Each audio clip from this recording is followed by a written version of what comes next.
يا مساء الجمال، يلا بسرعة هاتي الخضار. حضري مشروم وكوسة وجزر وبطاطس واي خضار انتي حاباه، بروكلي لو حابة تزودي.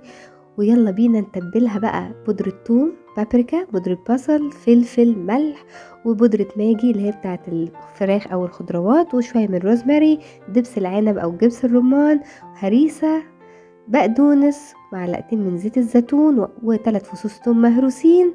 ونتبل الخضار.